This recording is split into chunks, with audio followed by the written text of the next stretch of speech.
It started on a quiet Saturday morning. The sun was bright, the birds were chirping, and I was washing my patrol car in my driveway.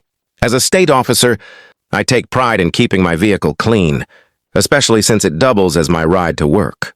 But just as I was drying the hood, a white SUV with the HOA logo rolled up slowly in front of my house. Out stepped Karen. The HOA president, clipboard in hand, sunglasses on, and that familiar look of authority she loved to flash around. "Officer or not," she said, eyeing my car, "you can't park that here overnight. It violates HOA regulations." I blinked. "Karen, this is my driveway. My car. On my property." She smiled smugly and scribbled something on her clipboard. "Doesn't matter. The HOA rules apply to all residents. You'll find your citation in the mail." Sure enough, 2 days later, I got a bright orange envelope marked HOA violation, fine due, $250. Apparently, I had stored a commercial vehicle on residential property. I couldn't believe it. My patrol car was government-issued, not commercial, and it was parked legally. So I called the HOA office, hoping for some logic. "This is ridiculous," I told the manager. "I'm an officer. This car is part of my job." The manager hesitated. "I'm sorry, sir, but the president insists all vehicles with decals are light. Bars are classified as commercial. You can file an appeal if you like." "Appeal?" Oh, I was going to do more than that. That night, as I sat at my desk, I thought about all the times Karen had harassed residents for tiny, petty things, mailbox colors, lawn height, even trash bins left out for an extra hour. She thought she was untouchable. That's when an idea hit me, a way to give her a taste of her own medicine. If she wanted to play by the rules, I'd use her rules against her. I pulled out a notepad and began drafting my own citation, formatted exactly like the HOAs, except this time, it was for unauthorized enforcement of non-existent jurisdiction. Oh, Karen wasn't ready for this. The next morning, I printed the ticket on official-looking paper. Complete with a faux HOA seal I recreated in Photoshop. It looked legit. At the top, I wrote, "Notice of infraction, unauthorized citation on private property." Underneath, I detailed the violation. "Issuing unwarranted fines outside HOA jurisdiction. Fine amount, $250 payable to the homeowner by 5 p.m. Monday." It was poetic justice. I even signed it, Officer J. Miller, Department of Common Sense Enforcement. I placed it neatly in a bright yellow envelope and taped it right on Karen's front door. By the next day, the neighborhood group chat was buzzing. People were sharing pictures of the ticket, laughing, and tagging the HOA president. Some even congratulated me for standing up to her. Apparently, I wasn't the only one she'd targeted lately. Around noon, my phone rang. It was the HOA office. "Mr. Miller," the manager began cautiously, "did you happen to leave a document on the president's property?" "I sure did," I said casually. "Just returning the favor." "Sir, that's not appropriate." "Neither is slapping a ticket on a police vehicle parked on private land," I interrupted. "So tell her the fine stands. She can appeal if she likes." There was silence on the other end.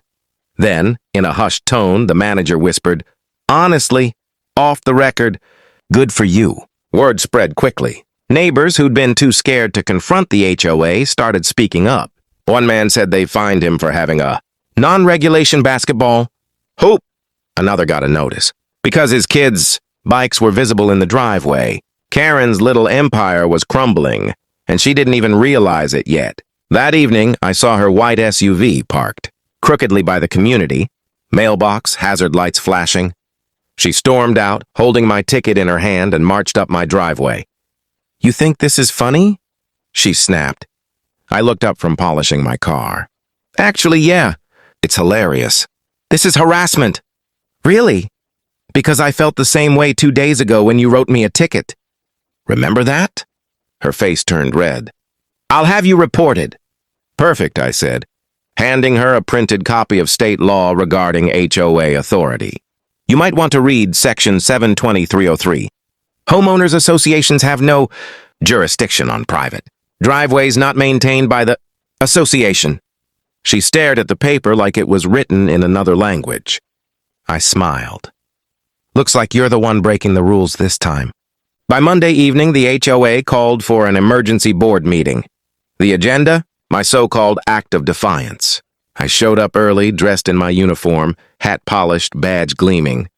If they wanted to make it official, I'd play official. The room was packed.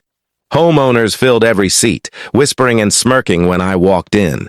Word of my ticket had clearly become neighborhood legend. At the front sat Karen, trying to keep her composure behind a stack of folders. To her left was the HOA lawyer, a man who looked like he hadn't smiled in a decade. Karen cleared her throat. "We're here to address a serious matter.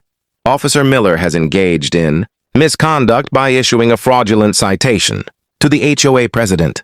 A few neighbors snickered. I raised my hand. "Correction, it wasn't fraudulent. It was educational." The room chuckled. The lawyer glared at me. "Mr. Miller, your so-called ticket is a violation of HOA policy and could be considered harassment." I leaned forward. "And your ticket to me was what? Community outreach?" The audience laughed again, and even a few board members smirked. Karen banged her gavel. "Order, this isn't a joke!" "Oh, it's not," I said, standing. "Because according to the Department of Transportation, this entire road and every driveway along it are state property, not HOA property. You can't fine me for parking here. You can't fine anyone for what they do on their driveways." I pulled out a folder and slid it across the table. Inside was a letter from the state DOT, confirming the road maintenance jurisdiction. Karen's eyes widened as she read. This can't be right," she muttered. "Oh, it's right," I said. "You've been overstepping your authority for years." A murmur spread through the room. One neighbor shouted, "So all those fines we paid were illegal?" Karen's face went pale. "No, that's not how it works." The lawyer sighed. "Actually, she's correct, folks. If the roads aren't HOA owned, those enforcement actions may not hold up legally." The room erupted. People began shouting questions, demanding refunds, accountability, and Karen's resignation. I just stood there, arms crossed, watching the chaos unfold. For the first time, the HOA board was on the defensive. Finally, I raised my voice. "All I wanted was respect for property boundaries. Instead, you gave me a fine." So I returned the favor. "Maybe next time you'll think twice before flexing authority you don't have." Karen slammed her folder shut and stormed out without another word. A week passed after the chaotic HOA meeting, and the neighborhood felt different. The same people who used to peek through blinds whenever Karen drove by were now waving at each other in solidarity. The once feared HOA had gone quiet. No new fines, no warning letters, no compliance checks. I thought it was over. Until I got a letter in the mail, this time with no HOA logo. Inside was a typed note from the HOA board. "Dear Officer Miller, after review of recent events and consultation with state authorities, we have determined that certain enforcement actions taken by the HOA were outside our jurisdiction. Effective immediately, all prior citations related to driveway parking are voided. We thank you for bringing this matter to our attention." It was the politest admission of defeat I'd ever seen. But that wasn't the end of it. Word spread beyond the neighborhood. Apparently, other HOAs nearby had pulled similar stunts. A local reporter even reached out for an interview. "Is it true," she asked with a grin, "that you wrote the HOA president her own ticket?" I laughed. "Let's just say I believe in fair enforcement."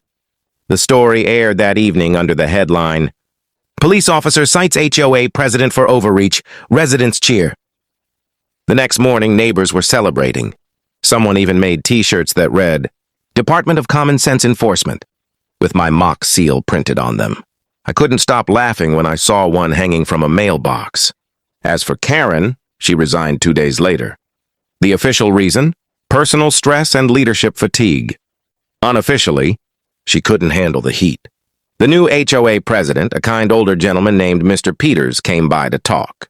"Officer Miller," he said, "I just want to thank you. We're going to review all the HOA rules and get rid of the nonsense ones." I nodded. "That's all anyone wanted, sir. Fairness." Later that evening, as I stood in my driveway again, washing the same patrol car that started it all, I noticed something peace. No more patrols from Karen's SUV, no clipboard checkups, just neighbors chatting, kids playing, and quiet. I smiled to myself. Sometimes justice doesn't come from a courtroom or a badge. It comes from standing up when something's just plain wrong. As I finished drying the hood, I taped my Department of Common Sense Enforcement. Sticker to the back window just for fun.